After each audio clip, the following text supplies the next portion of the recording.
boosa ta'e boo'ichi kee imimmaa kee lolaatu karaa taatee sitti naa geessitu yoon kolfita itafatta ta'e immoo sagalee kee itti naa hammatu kolfi keessa itaafni kee karaa jala kana raasee laphee isaaniis akka dhagaa jabaate kan naa laaffisee liphii takka si naa taasisu.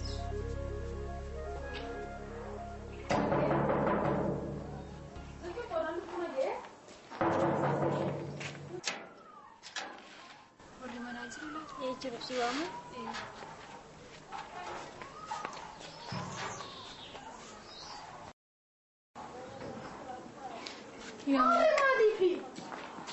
Garasani lana. Io mata kamu cako walin naga. Okay, bye. Marsi galgaro boletti. Warra mana kana barbaadeen ture jiru laata.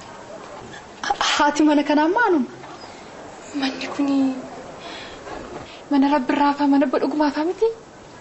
Oh, bodhuguma. Maarri bari isaan eega mana kana gurguranii bakka kanatti galanii turaniiru. Nangoo yamsiina. Tasgabbaa boletti. Nangoo yamsiina.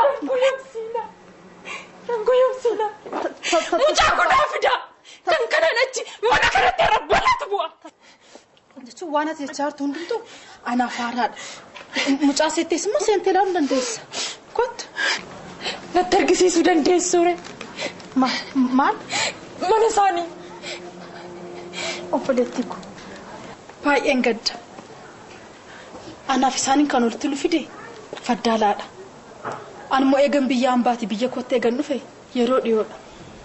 Baay'isee keessa isaas baay'isee hin beeku. Malansi godhe. Maaliif mucaa koo wajjiniin garaa gara nafa keessa? Maali yaa Rabbi?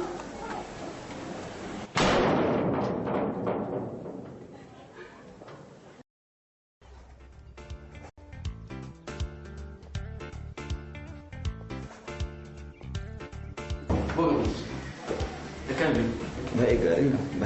Mesti ya. Menanya tam? Lewat. Kurca sih udah betul. Jangan cerita. Mantap. Kamu. Egaa mucaa macam gara mana keetti? Gara turre doktar gargaarsa naa gooteef baay'isee si galateeffadha. Maamti. Guyyaa jira mucaa kee akka nuti Omar akkana jiru fayyaa ta'e. Hello.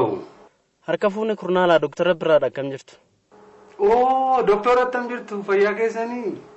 Akkam kurnaalaa ammayyuu faanni isheen argamne?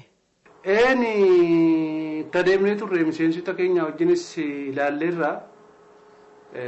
Cimnaanis gadi fageenyaan qorannoo irratti adeemsifnee dhugaadhumaan isiniin jedha doktor aanaa keenya keessa akkasiin hin jirre kumatti isiniin mirkaneessa. Maarree kana dachee moo samii seente jedhama ree kurnaala? Humna tokko gara aanaa limmuutti gad ergineeti miseensa achi jiranii wajjin qindoominaan qorannoo adeemsisanii akka isaan ilaalan gochuudhaaf ni yaallaka. Kurnaala jechaan ittiin sin galateeffadhu hin qabu garuu.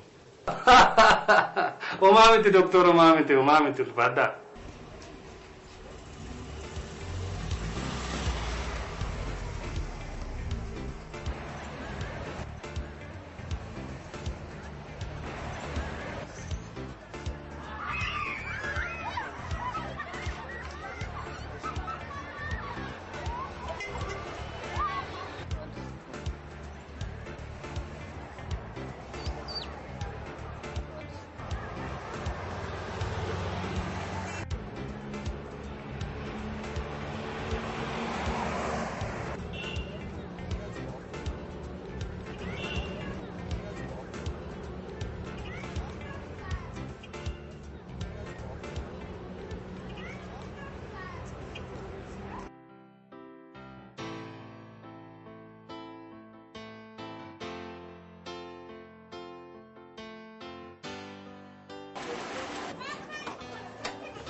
Steve. What? One game, one-on-one. Mala la sister. For what? Your heart. Come on. You out of your mind. So what, you gonna bitch up? Huh. What's that supposed to be? Psychology? Look, I know why you broke up with me in college. And not that it wasn't messed up. Oromsa shin tokkoffaa kan baateef jaalatamtuuf kabajamtuu kan taate mucaako. Yeroo isheetti kan akka gaariitti itti gargaaramtu badhaasaanii fideef ma abbaa ishee harkaa affattu.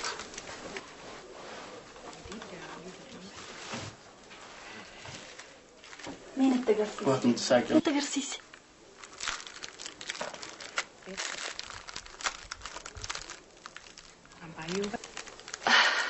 Abbaa galatoomi ati abbaa gaariidha abbaa isa dhuguma abbaa ta'e galatoomi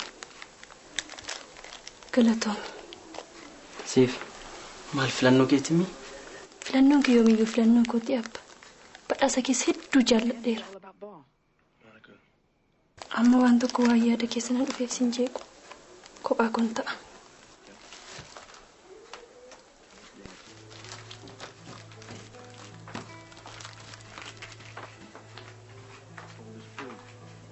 You once said the reason I beat you was because you wanted me to.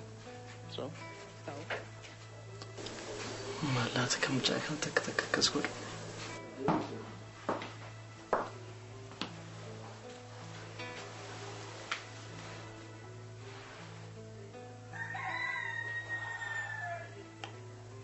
Siif maal taate? Maaliif natti namtu?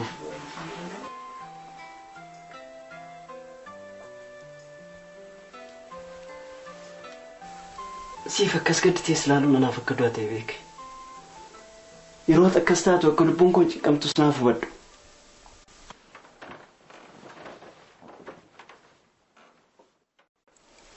Abbaa anis akkasii gaddisiisuuf hin taane beeki. Kanaaf jedhee obsee. Maal siif? Abaramsa harmatiin dhufa. Abaramsa harmatiin dhufa. Abbaan yoom dhufa harmee wajjin dhufa? Si dhageessa lammata gaafee qabsiin hin gaafate.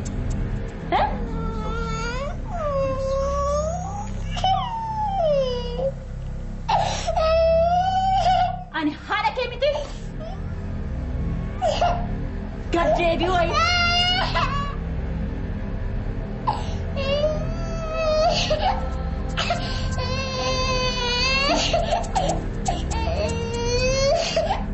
Kana dhaanii gombisanii.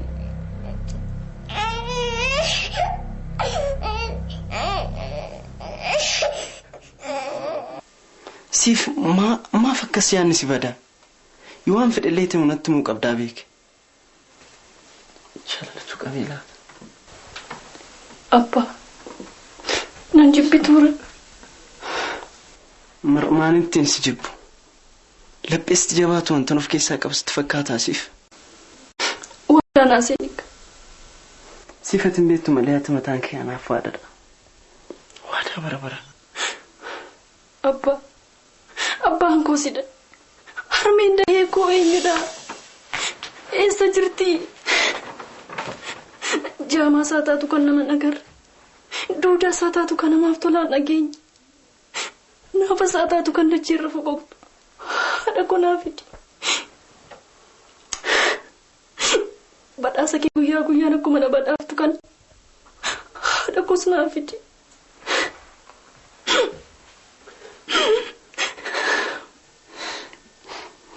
Siifeessaa akkasii jalqabuun beeku. Haati kee haadha gaarii akka taate garuu sittuun barbaada. Akkaatis gaaf tokko na gaafattu eegaan ture. Isaan dura haadha kee argachuuf